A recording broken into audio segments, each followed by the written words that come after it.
The topic, it was beautiful, and it was an out and out spiritual, devotional, blissful experience. And you have to be there to believe that, experience that. Wonderful. But the good thing is, we will bring in all those aspects into our discussion of Bhagavad Gita, especially in the science of work and some other things that we are going to talk about periodically. Today, I picked up a generic topic. It is related to, okay, let's let everybody join on this topic of why are we reading Bhagavad Gita?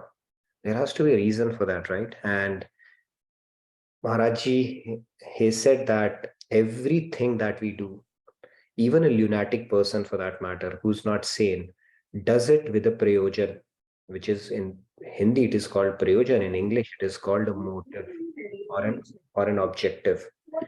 So, what is the objective that we have to be reading this? I think we need to be on mute if you're not speaking. Thank you. So, what is the prayojan or the motive behind reading Bhagavad Gita is what we are going to look at today. Why we should be reading that. So I'm looking forward to another engaging session and interesting discussion around it. So we will speak about that.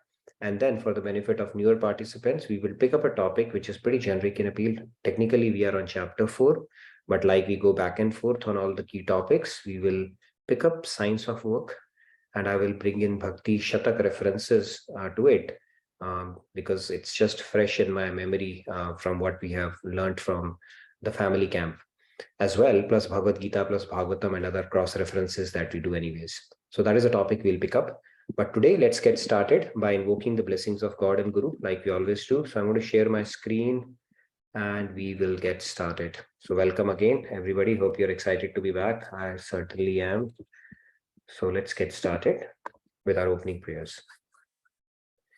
Gurur Brahma, Gurur Vishnu, Guru Devo Maheshwaraha, Guru Sakshat Parabrahma, Tasmai Shri Guruve Namaha. Vasudeva Sutam Devam Kamsa Chanuramardanam Devaki Paramanandam Krishnam Vande Jagadgurum. Krishnam Vande Jagadgurum. Okay, Radhe Radhe, again, a very warm welcome to all of you. So let's get started. We are going to talk about why should one read Bhagavad Gita. Okay, that's the topic we have picked up. I know there are going to be a lot of new participants today. So we'll have a bit of an orientation around why it is important to read this scripture. What do we stand to gain? Right? There has to be some kind of a business case or some kind of a benefit we should derive from any activity that we undertake. Right? Giving us a slice of 60 minutes is a big deal. Like time is life. And if we are investing 60 minutes of our life every day, it adds up. So there has to be a good reason for that. So that's what we will try to understand today. So let's get started. So Upanishads, they are called the cream of the Vedas. Okay, we'll go systematically on that and have a discussion wherever we think we need one. However, the Upanishads in themselves, they are difficult to fathom. Okay, so if you go pick up Upanishads and start reading it by yourself, it will go like a bouncer. Cricket, there's a bouncer, that's how it's likely to go. And then the Brahma Sutra, which is written by Vedvyas, it is a synopsis of Upanishads. It is also called Vedant, and it is the culmination of the Vedic thought. This is also hard to comprehend, and it is open to ambiguity as well, because different saints have given different commentaries on it. And there is a subjective interpretation of it as well if it is done by scholars, right? Because it is very concise, and depending upon the time, place, function, or the audience, that message could vary. So it is subjective. Bhagavad Gita is more accessible than the above two scriptures. It is comprehensive and easy to understand. It is the summary of Vedic philosophy, because Bhagavad means God, Gita means song, and it literally means song of God. Now, it is said that Sarvopanishado Gavo Dogdha Gopala Nandana. Partho vatsa sudhir bhokta dugdham gita mritam vahat. So it is said the Upanishads are like the cows, okay, and the milkman is Krishna. So just imagine yourself, let your mind take a flight of imagination. All the Upanishads, they are like a cow. And then Krishna is the cowherd. Parth, which is another name of Arjun, this dialogue, beautiful dialogue unfolds between Krishna and Arjun. Arjun is referred to as the calf. You have a cow and then you have a calf. Okay, and the eligibility for that calf is that the one who has a pure intellect. Genuine seekers of the truth, they are the beneficiaries of this divine knowledge of Bhagavad Gita, the supreme nectar. So Krishna is distilling that milk from the cow for the benefit of Arjun. So if you look at it from that sense, it is the distillation cream or the synopsis of the entire scriptures that Lord Krishna presented to us in a palatable manner 5,000 years ago. Okay, that is what we are reading right now. That is the significance of the scripture. In fact, in Bhagavad Gita Mahatmya, it is also said that Sarva Shastra Mai Gita, Sarva Deva Mai Yata, Sarva Dharma Mai Yasmat Tasmad Etam Sambhavyate. The Bhagavad Gita, it is the essence of all literatures, sum total of all demigods, and sum total of all the religion. Therefore, one should study Bhagavad Gita. It is caste, creed, nationality, tradition, religion agnostic. It is a universal science between humans and God. It has nothing to do with Hinduism or, for that matter, any tradition. It is a universal science agnostic to all these divisions, including religion that has been created by human beings over the course of time. Okay, so this is the standing of Bhagavad Gita in the grand scheme of things. Let's move on. I know it's a lot of theory, so let's start with some of the activities here. You see something on your screen here?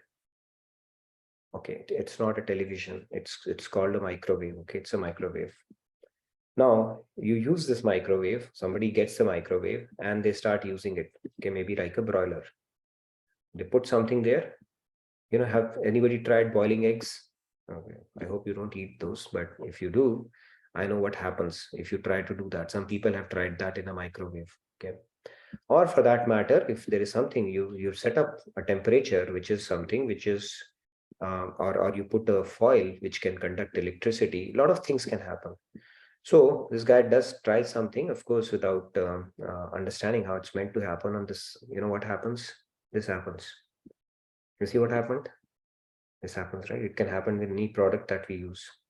So what is the moral of the story? Okay, what this person could have done to prevent this?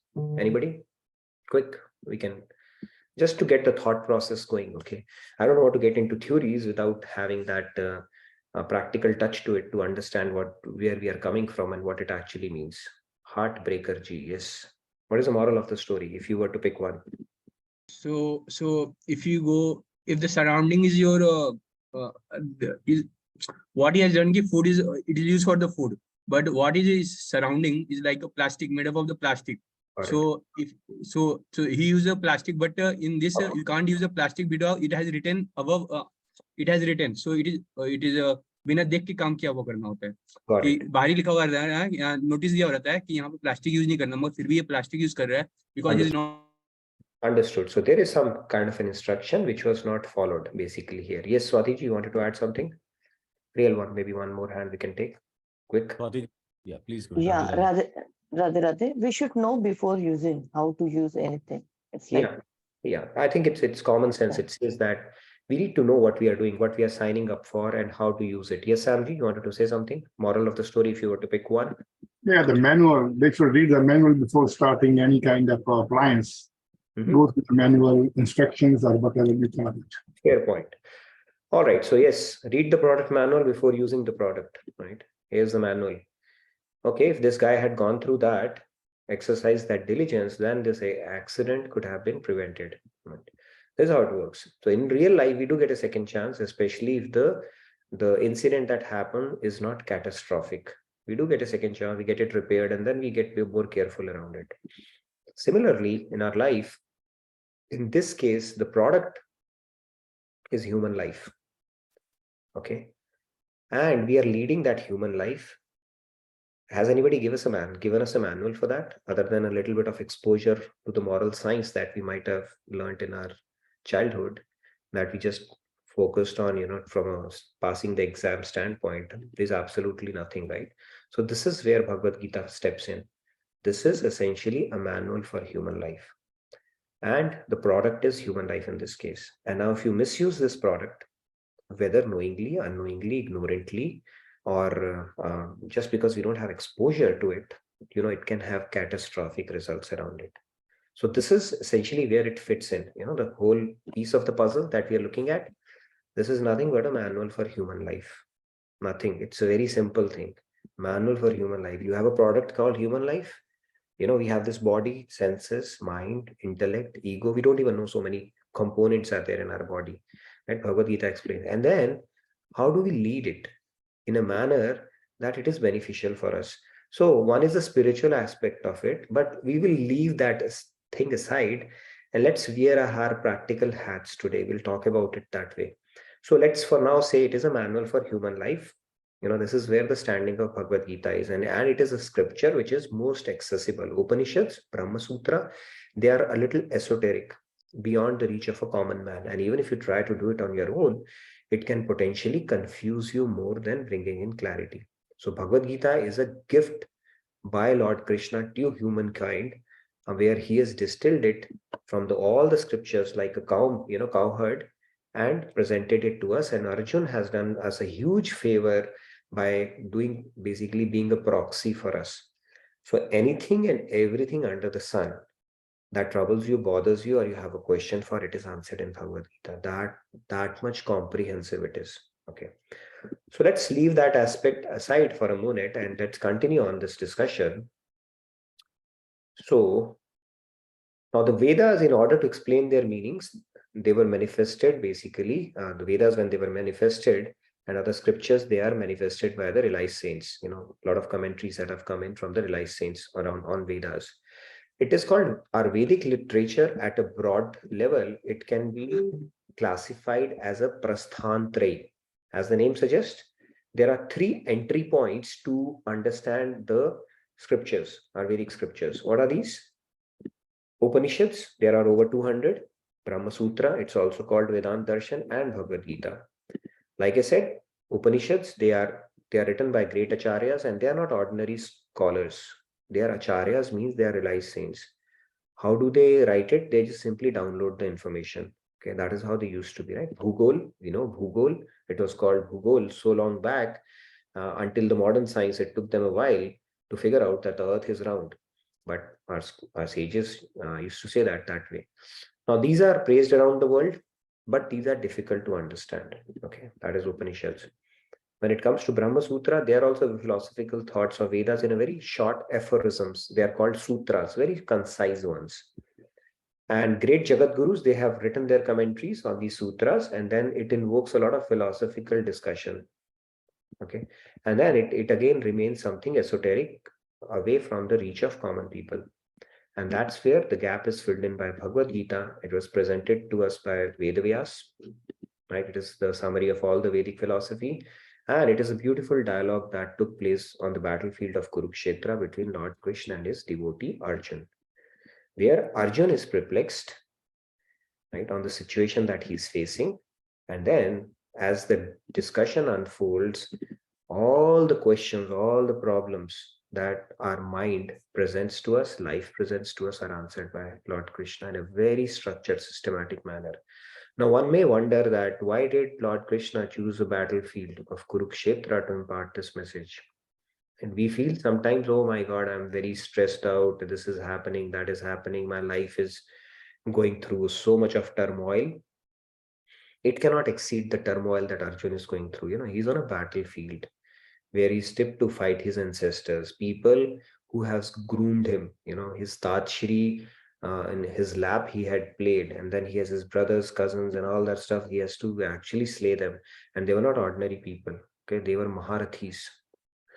Who it required a lot of sophistication, focus, steel, nerves of steel, and intensity to fight that battle. And on top of it, he's thinking that he's going to take the blood of his relatives on his hand, and so many ethical dilemmas were presented by his own mind. And that is the situation he finds himself in. And Lord Krishna takes that opportunity to give us this message that is serving and going to serve in the the generations to come as well. That beautiful message that unfolds. Okay, so that's a quick context of Bhagavad Gita. Now he not only addressed his immediate problem, but also went into the philosophy of life. So when we go through his entire Bhagavad Gita, we will see that the philosophy of life is explained so beautifully. Get to know thyself. Okay, Lord Krishna is a master psychologist, master nutritionist, a master everything. In every sense, he has explained you right from the fundamentals, building blocks of our body to the mechanics of our mind. Even a simple thing as lifting something or eating something, he explains you the dynamics around how do you form habits and how do you fall into the trap of greed and anger. Everything is explained so beautifully, right? And he takes this opportunity to present the deep science of God realization. Now you may say, okay, God, all that is fine. My life has different problems altogether. So we'll look at it from that lens today. Okay, how does Bhagavad Gita help me on that? Okay, so please raise your hand if your answer is no to any of the following. Okay, you need to raise your hand, and then we can have a quick discussion. I've posted a few questions. They're not all inclusive, but at least it should have some thought process going. If your answer is no to any of the following, okay, the first one is, I want to feel happy and good about myself and lead a fulfilling life. Anybody who says no, I just don't believe that should be the case. Okay, good. That's good. Okay, Anakji, yes. Go ahead, please. I lost him. I don't. All right. So if he comes back, then all right. Sushila ji has raised hand. Okay. So just to set the level rule, level set the expectations around this discussion. Please raise your hand if your answer is no to any of the following. Okay. So whatever you see on your screen, and if you say no, I don't agree with it, then you raise your hand. So the first question that I posed was, I want to feel happy and good about myself and lead a fulfilling life. Sushila ji, please go ahead. Hila ji, Radhe Radhe. Can you hear me? Radhe Radhe, Sushila ji. I'm going to unmute her.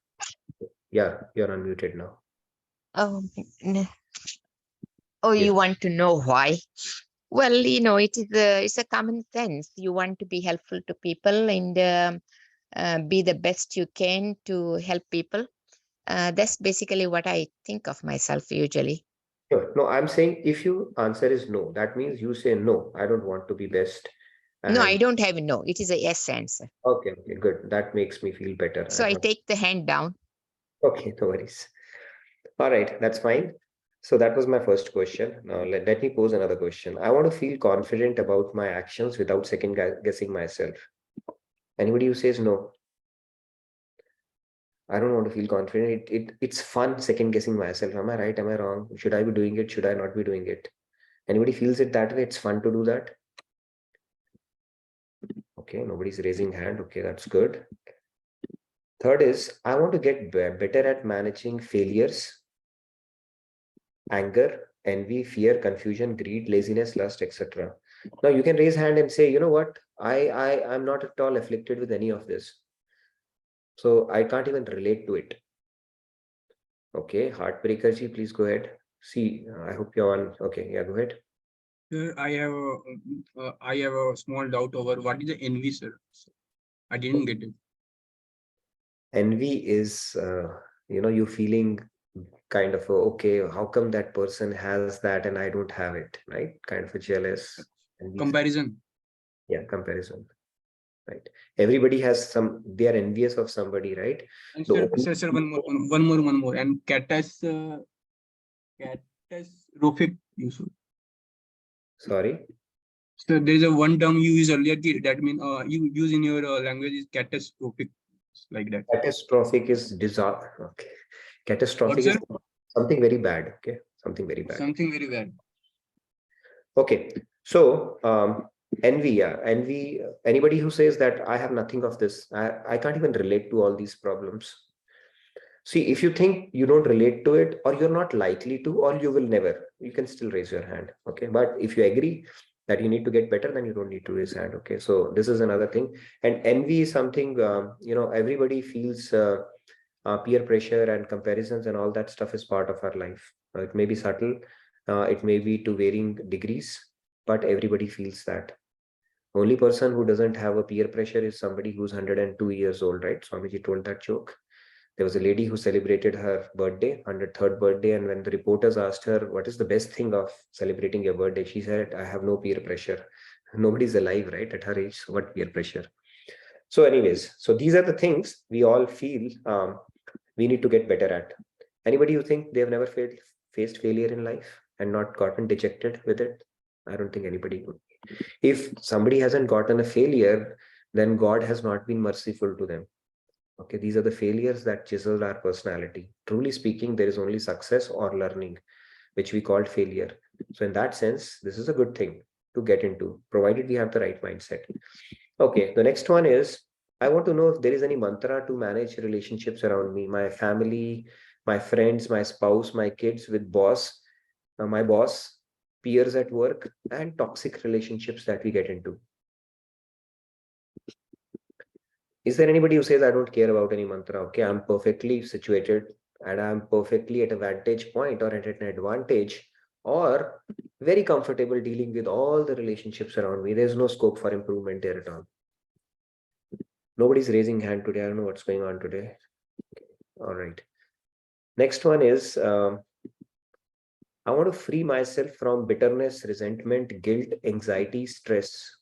See, I'm not bringing God here. Okay, let's for a moment say, let's not even say God realization. Okay, it's taking us to God realization, Bhagavad Gita as a religious text or a scripture. These are all basic things. As humans, whether you want to believe in God or not, is there anything that you feel you don't want, or you can't relate to in this list? Is what I'm trying to have some thought process going. Nobody raised hand on this one. I want to become a good person who can be of help to others and can influence others positively. Okay, Aarti ji, good. Finally, somebody raised hand. Yes, Aarti ji, go ahead. Aarti ji, can you hear me? Okay, you are unmuted. Now am I audible? Yes, you are. Please go ahead. Hariom Radhe Radhe Nitin ji कैसे हैं आप? बहुत अच्छे हैं, बहुत अच्छा लगा आपकी बात आवाज सुन के, बहुत दिनों बाद। मुझे भी मैं एक्चुअली ना आपके फेलियर से लेके लास्ट पॉइंट तक रिलेट ही नहीं कर पा रही हूँ। So okay, basically what it means is कि फेलियर से लेकर लास्ट समझ पॉइंट गई तक। हूँ नितिन जी, मैं समझ गई हूँ, लेकिन एक बेसिक एग्जांपल देती हूँ। हम जो भी फर्स्ट एक्सपीरियंस करते हैं वही हमारे ऊपर छाप छोड़ जाता है, करेक्ट? अगर वो एक्सपीरियंस रिपीट होता रहेगा तो उसका वैसे ही बोलते हैं ना वैल्यू कम हो जाता है। अब आपने जैसे कहा है मैनेजिंग फेलियर्स, अब एक बार जो इंसान फेल हो गया वो उसके लिए झटकेदार हो सकता है, वो बार बार फेल होता रहेगा तो क्या फर्क पड़ता है? No, नहीं? depends. Yeah, so say Edison, I'll give you an example of Edison that Swamiji gives in his lectures as well. I think it because of him, we are able to see people, right, without having to light a candle, because he invented electricity. You know how Because much. of him, we are having electricity bills. Yeah, let's not get into that. Okay, there's a price tag. There are no free lunches in this world, right?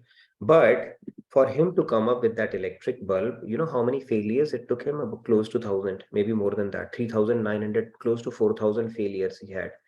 So somebody asked him that, you know what, you have been failing so many times. Don't you feel dejected? He said, I'm not failing. I've learned 3,999 ways of how an electric bulb is not made. So that was his perspective. If somebody fails in life and he's dejected and he's down forever, then it's not point, right? It's only when you're able to face it, you are able to learn something out of it, and you come out of it bigger, better, and stronger, then it helps, right? Who wants to feel dejected after a failure? Everybody wants to rise up, right? It's not about getting 7 times, falling down 7 times, but having an ability to get up an 8th time. And everybody wants that. Who wants to get bogged down by a failure? I don't see a person who would say that I want to get bogged down by the failure. We all want to get better at managing dejections, failures, and setbacks in life. Don't you agree to that, Aarti? Yeah, but what I agree, but what I want to say is, don't we get used to it after some time? No, it's used to it means what? You say that that is my fate and I'm born to be a failure नहीं, for the फिर rest of fail हो my गए life. कोई बात नहीं, फिर करते हैं, फिर फेल होते हैं कोई बात नहीं, फिर करते हैं, क्या फर्क पड़ता है? That's good. That's a good mindset. As long as you are trying, that's a good one. But not doesn't happen that way with everyone, right? Some people get dejected and they become negative in life. That you know what, I always continue to fail. But good if you don't have that mindset, it's a good asset to have. The point here is nobody wants to lie down forever, right? Some people get dejected, but we all want to get better at managing it. And there is an inherent desire in us to be resilient, right? Because that's how our soul is. So let's continue. If there's more questions, we can come back to you. Now, the last one I wanted to put in is we all want to become good persons who can be help to others and can influence others positively. I think everybody has that desire. We want to influence others. We want to, in fact, there's an inherent desire to be able to tell people what to do and they do it, right? But we forget the part that only when you become a role model will people look up to you and then follow you, as opposed to simply listening to what you are telling them, right? So again, the buck stops at us of becoming good and hopefully being a role model for somebody in this life where we can exert some kind of an influence. And then the last, I want to be the best that I can possibly be. It's pretty open-ended and generic because you could be a student, you could be a sportsman, you could be a professional, you could be a householder, etc. Anybody says, no, I don't want to become best. I'm just happy the way I am. Or I want to become a little worse than what I am. Okay, so these are basic questions. Yes, Tarunji, you wanted to add something? Yeah, so here, if I, as I am learning the Gita and the devotion and the purpose of life, that way, if I feel that if I continue to perfect myself in the material world, then probably my real aspiration, uh, real aspiration of the soul to connect to God would remain behind. Not necessarily. What I'm saying is these, regardless of whether you want to believe in God or not, aren't these things that all of us crave for? We are struggling Yes, to yes, get in general, yes. Yeah, so these are the things. Bhagavad Gita goes at the root cause. It's not even giving you a symptomatic cure, right? A lot of self-help books are written. If you go to Amazon, you'll find a plethora, tons and tons of books addressing these things only because every human being is dealing with these problems. There's not even a single person who can say, you know what, I can't relate to any of it. It is not applicable to me. Absolutely not possible, right? This is how it's meant to be. Now, the point here is all these are symptomatic things we are talking about, which of course Bhagavad Gita addresses. Okay, it gives you a science which will help you address each and every point and much beyond. And that too at the root cause, right? Sometimes when we have a fever, we take paracetamol. Now, if it was purely a fever, that antipyretic would help. But if it was an infection or COVID, then it will not help. You have to go to the root cause for it. And Bhagavad Gita goes to the root cause. It doesn't give you a symptomatic relief where you say, oh, my fever is gone now, I'm fine. Fever will come back again. Right? So you have to go to the root cause. And Bhagavad Gita hits it at the root. That is the significance of this book because these words are not written by they did not come from the mouth of an ordinary human. They are spoken by God himself, God, who is the Brahmand Nayak, who has created this whole thing, and he only has created the man world, so it's coming out of his mouth, right? So when it is coming out of his mouth and you start to subscribe to those words, put in your thought, then it can have a mind-blowing effect. These are all very small things, trivial things to fix in that case, if you truly think about it. But what I'm trying to forget about God for a moment, even if you want to lead a normal life, let's say you don't want to believe in spirituality and God and all that stuff, any ordinary human being, they still aspire for those things, right? They are still struggling with these things in their mind. Or you find somebody, that person is either lying or it's not possible. That person has to be Jivan Mukta. Okay, not possible that anybody says that, I don't want to be happy. I don't want to lead a fulfilling life. I don't want to feel confident about my actions. I don't want to feel, I enjoy my anger. I enjoy my fear, confusion, greed. Everybody wants to get rid of that. But they're struggling. They just don't know what is the remedy or what is the medicine around it, right? Yes, Keshavji, you wanted to add something? Okay. Just Radhe. Okay.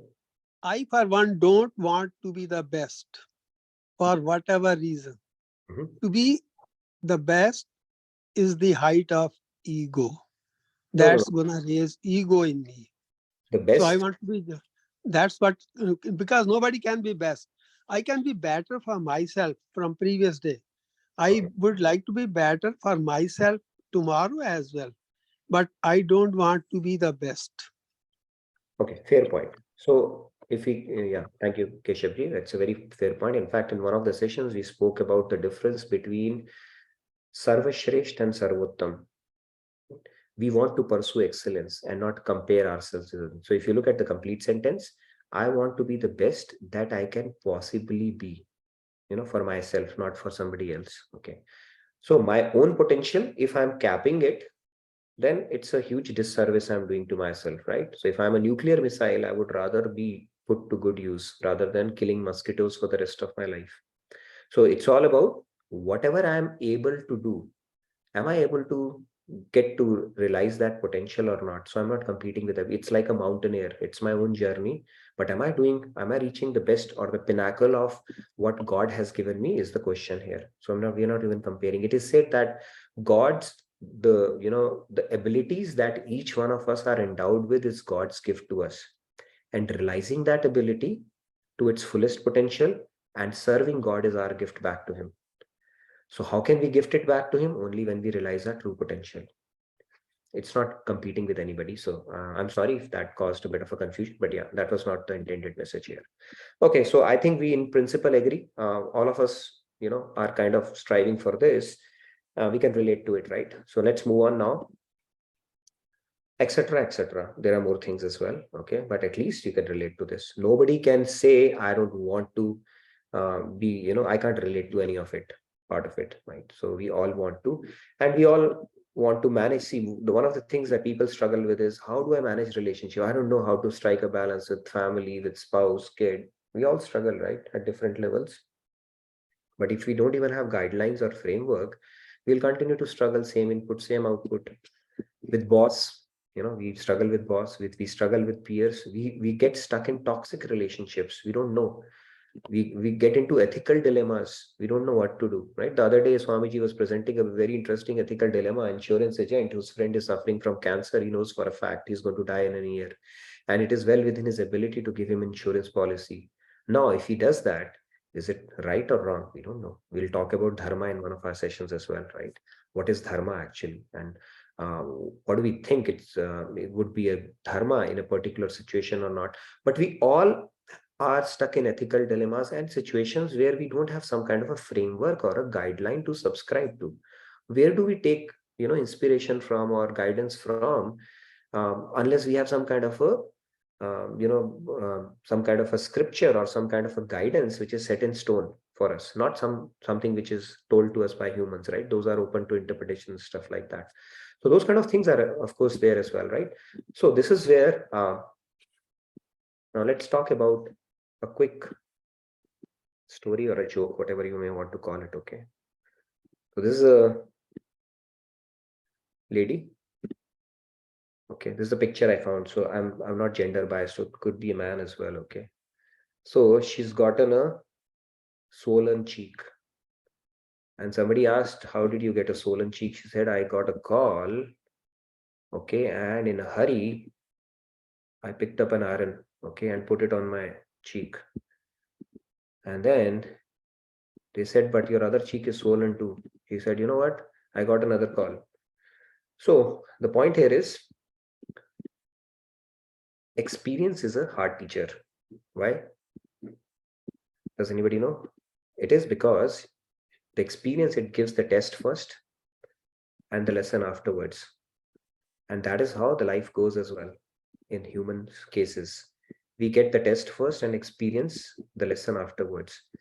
And in this case, you may get a chance to correct your folly, but in human life, you may be committing the same mistake, like, taking the iron and taking it as a mobile phone time and again, without even realizing the damage that we are causing, because this is a very immediate damage that you can relate to. But when you are leading using a product like human life without even knowing what you're doing is right or not, then you're causing damage and not even knowing you're causing damage. Right? Law of karma is there. There are tons of other things, ethical dilemmas that you deal with, dharma discussion, doing the right thing, doing the binding karma. Are you making a business case for yourself to continue to rotate in 8.4 million in higher species, lower species, same species? So many dynamics are there. And if you don't have any kind of a guidelines, any kind of a framework to subscribe to refer to take guidance from, then it's a very, very treacherous path in that case, right? So in that sense, that is where Bhagavad Gita comes in. That will tell you exactly, it is in black and white, no gray areas whatsoever. You have a question, you have a dilemma, you have a gray area, Lord Krishna will make it black and white for you. Okay, that is the beauty of Bhagavad Gita. So if you have not gotten to reading it, or if you have always been postponing it, this is the time. Subscribe to it, because we are one of the few handful, I would say, out of 7 billion, 7.5 billion population that we have in this world who get to read this scripture on a daily basis. Okay, that is the significance of reading this. Now, I'll tell you the irony of human life, right? These lessons, we postpone learning these lessons. Now, this is the irony of human life, right? I like this picture. So this little boy is saying, too young to read Bhagavad Gita. Then we become too self-sufficient to read Bhagavad Gita in youth. Then too much happy to read Bhagavad Gita because we have found our soulmate. Then we are too busy to read Bhagavad Gita, in our office works. Then we are too tired to read Bhagavad Gita because over the weekend, all I want to do is chill because my week has been very hectic. My life is too hectic. And then it is too late to read Bhagavad Gita. Having said that, there is a more ironical fact here as well, right? This is this one. Nobody knows when the last goodbye is. I hope you like this picture. What's going on? So many goodbyes going on for so many people. So nobody knows when the last moment of life is. And we go by age. Age is just a number. Think of age. We are not as old as what our the age is, right? Whatever age, however we calculate it. Our age is determined by how far away are we from our exit. So a person who's supposed to live in only for 16 years, like Abhimanyu, was very old at the age of 15. And somebody who's going to live for 100 years or 90 years, even after dialysis, like DMK chief, is very young at 60 also. Okay, so it's a very relative context. And if the picture on the right hand side, nobody knows when our last goodbye is. Right? So many things happen. We see a person hale and hearty, and next day we come to know, that person has departed, gone. That's it. So that is the irony of human life. And we still don't understand that this opportunity is passing by every moment. So if we continue to postpone prioritizing things that truly do matter, our mind will always cook up stories and say, you know what, we have this, we have that. Once this will settle down, then I'll find time. Once I settle my kids, I'll find time. Once I've just started with my job, it's too hectic, then I'll find time. All those excuses mind will keep giving us. But it's important to prioritize things that actually help in this journey, and that becomes then you can, it's something that we can start taking immediate benefit of as well. So with Bhagavad Gita, this is how it unfolds. Now, if you have read Bhagavad Gita, so many people, they come with this thing, I have read Bhagavad Gita, I have done this shloka, and that is fine. Bhagavad Gita is not a static book. Okay, this is Bhagavad Gita. God has put in his Chitta Shakti into it, and which is sentient. So you read first time, you'll learn something, you'll get something. You read, your vessel has increased, you'll learn something more. You lean third time, fourth time, fifth time, what's going on here? This is what's going on here. It is actually giving you a law of enhancing returns. So first time you go to an ocean with a small cup, you'll get a cup. You'll say. Second time you go with a bigger cup, you'll get a little more bigger cup. There is no dearth of depth in Bhagavad Gita. So if you think you have gone through this, you visit again and again, you will get something. It's like dipping into an ocean and coming up with newer pearls every day. That is the beauty of reading Bhagavad Gita. That is why we go back and forth with this knowledge and some of the important shlokas. And even if you have gone through it, you cannot say that I've understood it. We can never understand the scripture completely in its entirety until we become God realized, because that is the depth of God's knowledge. Even material things are infinite. You look at colors. The other day we were seeing double rainbow. You have how many primary colors? I think we did it in science: red, blue, and green. How many combinations are possible from that? Infinite. How many suras do we have? 7, right? Sare, Gama, Do, Re, Mi, Fa, Sol, La, Ti, Do, Ti, La, So, Fa, Mi, Re, Do. How many music compositions we can have out of it? Infinite. So when the Maya-mic world is infinite, you can only imagine the divine knowledge that we are talking about here, how vast and infinite it would be. So it's like the more you get into it, the more it will grow on you. That is the beauty of Bhagavad Gita. Okay. So even if you're revisiting stuff and you think I've heard it, the next time you'll say, oh my God, I never thought it this way. This is how it goes. Okay. And the other part of it, Bhagavad Gita, is that it has different shlokas for different folks, depending upon your temperament, depending upon your aptitude, depending upon the station of life you are in, and depending upon the message that you need at that point. It will have something for you in it. A lot of people have vouched for it. They open up Bhagavad Gita, and that problem that has been troubling them in their head, that shloka they will find, and they draw a lot of solace from it. Okay, so this is how Bhagavad Gita goes. And the basic problems that I spoke about, not problems, but basic aspirations that everybody has, and which we spoke about in this particular slide, this is there. Bhagavad Gita not only answers this, but goes much beyond that. Okay, not only the symptom, the root cause cure for this, but it goes much deeper into the science of the questions that will, have always intrigued mankind. Who are we? Who is God? What is our relationship with God? What is the purpose of human life? What is it that I should be doing as part of being born as a human to call it a life, a successful life? All the questions are answered in a very structured, logical manner. And that is what we keep on discussing back and forth during these sessions. And I would say we have that fortune and privilege to do that. So any questions so far? And now I will talk about some of the impediments. Maybe if you have 15 more minutes. Any questions so far before I get into that? Now, there are certain impediments, okay, that we need to watch out against. And I have put in those which stop us from reading this. Okay, some of these are, that's something I've collected from different arguments that I come across in a day-to-day life from different people. Somebody says these concepts are very esoteric, difficult to understand, that stops them from reading it. Okay, it's in Sanskrit or whatever. It is idealism, no relevance to practical life. This is the biggest myth about Bhagavad Gita. It is all practical. It is called Brahma Vidya plus Yoga Shastra. That means it gives you the science to realize God, and it is a Yoga Shastra, means very, very practically applicable. The third one is my current priority is my family and work. Reading Gita can wait. We have already tackled that in that slide, right? We may not even get time. And this priority, it's not about waiting for the rain to subside. It is about getting down in the raining and dancing, basically. So you don't continue to wait for that. I know it all. A lot of people have this false pride. I know it all already. Nothing more to learn. I am my own guru. That is the biggest pitfall. Your pride, it is the biggest pitfall. Saying I know it all already. If you are not God, we don't know it all already, right? Even if you're 99.9% there, this pride cannot, that can bring about a downfall. And we cannot be our own guru, as we will tackle in 4.34 when we get to that.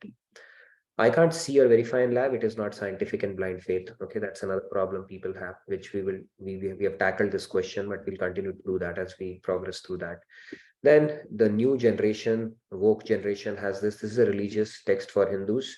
I want to stay away from religion. Okay, they think it's a religious text. You are going to become somebody, who's going to carry a trishul or a sword and kill people around. If that happens, of course not. This is not like that. Then people say, this is meant for older people only. I've given you the definition of old, right? It is very relative. Then more than myself, I want my kids to read it. This is the biggest aspiration of the parent. Most of the people say, okay, it's not for me. Can you please teach my kids? They want their kids to be well behaved, but for them, they are okay the way they are, right? Biggest challenge. Then who's going to trust? Who has seen life after death? That's a bigger one, right? We've seen like to trust these philosophical concepts, right? And then Gita is common sense, moral science. We have studied in the past. Okay, they think it's just moral science, very common sense. There are so many translations of this book, which one to follow. I'm good and honest with everyone in life. I don't feel the need to read it. I'm happy and content in my simple life. Do not have a need to invest time on it. I'm too busy and do not have time. Anyways, these are some of the impediments we need to guard against. There may be more, but we got to be careful around it. Yes, question? In the meantime, Tanmeji has comment. He said the universal signals we receive also gets updated with every repetition of the Gita reading. Very true. That's very, very true. And it is a matter of realization. I was telling the other day, right, that pretty much everybody in this group, you can relate to it, right? When you start having that spiritual spark, it almost seems like the floodgates have opened up. You start getting answers from so many quarters, from maybe a friend, maybe a video, maybe a message you get somewhere. It's almost like God was all along waiting for us to make it a priority. And once you make it a priority, the floodgates will open. It's like your antenna, like we used to adjust our antenna during childhood days. Once you start adjusting your antenna, the waves were already there.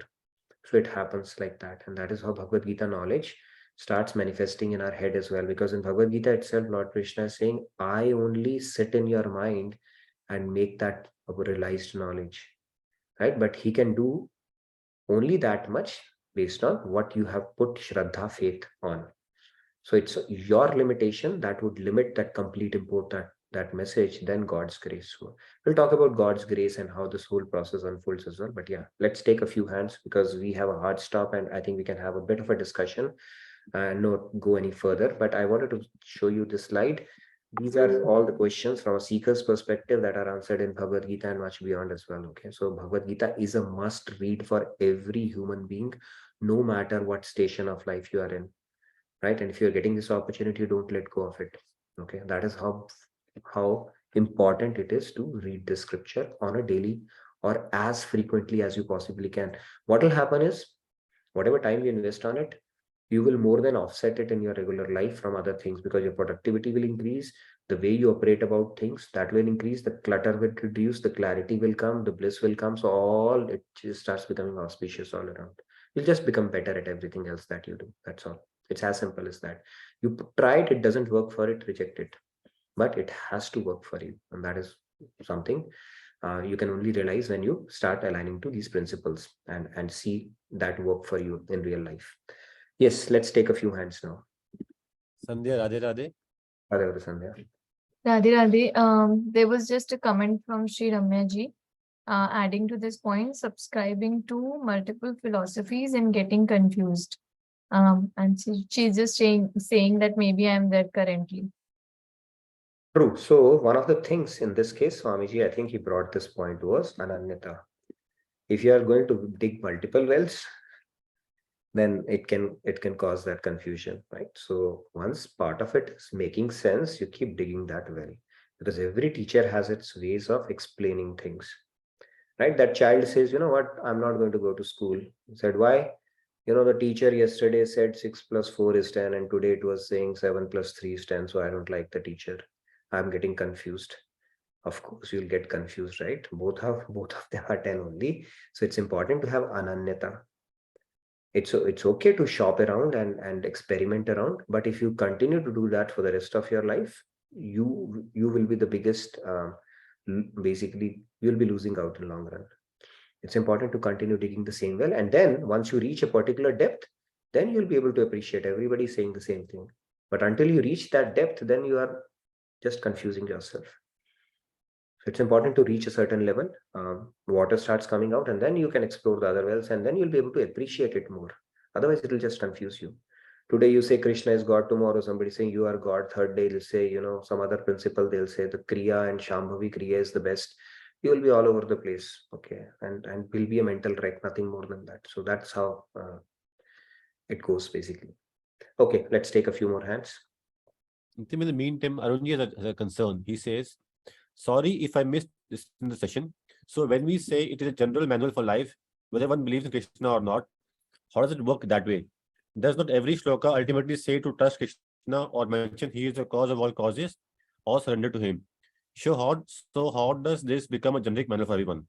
It would become generic. You can see, you focus on the segments that make sense for you. Okay, you just subscribe to 2.478, right? You pick up the three concepts, forget about offering it to God.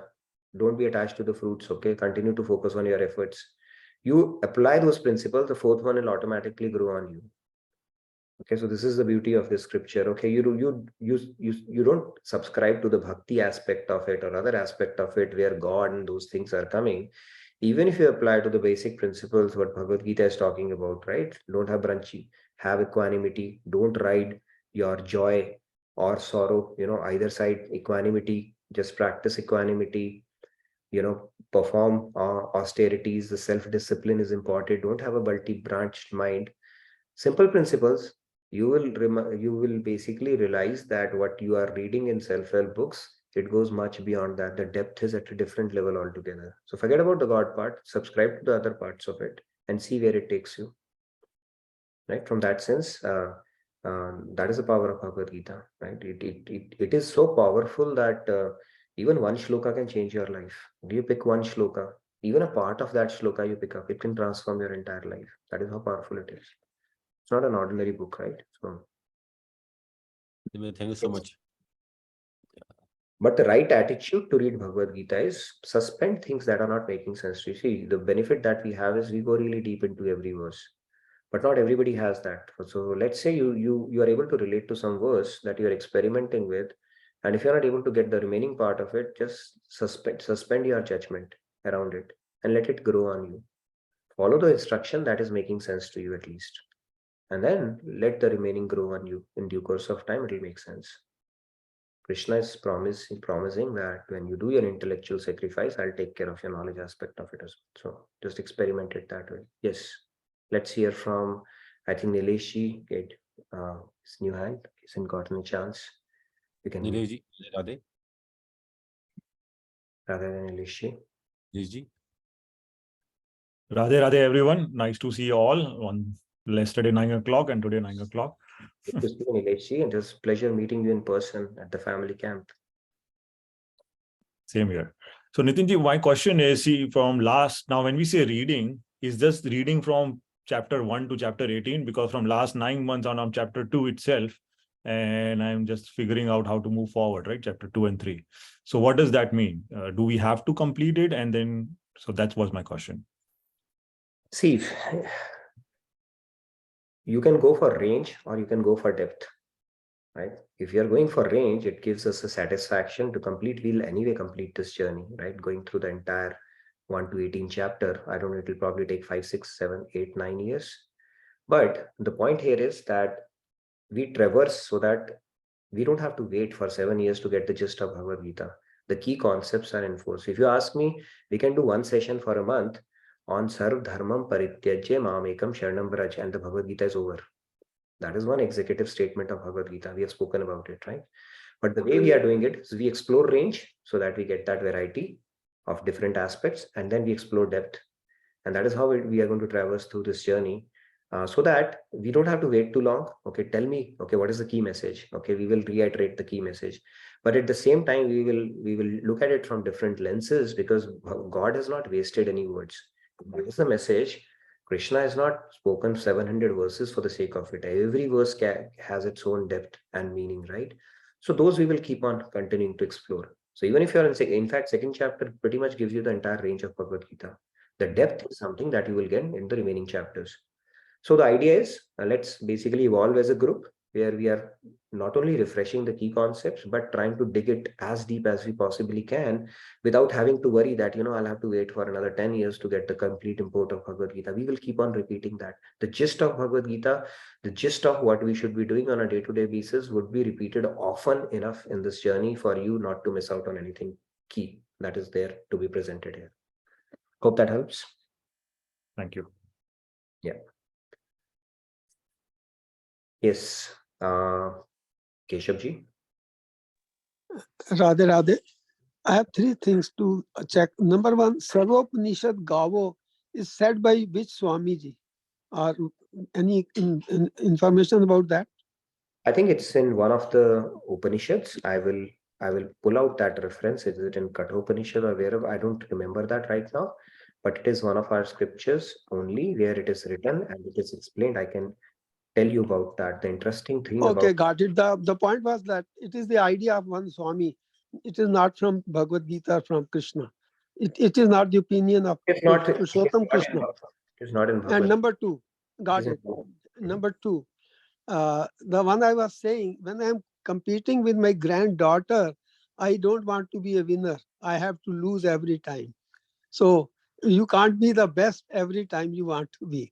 And number three, yeah.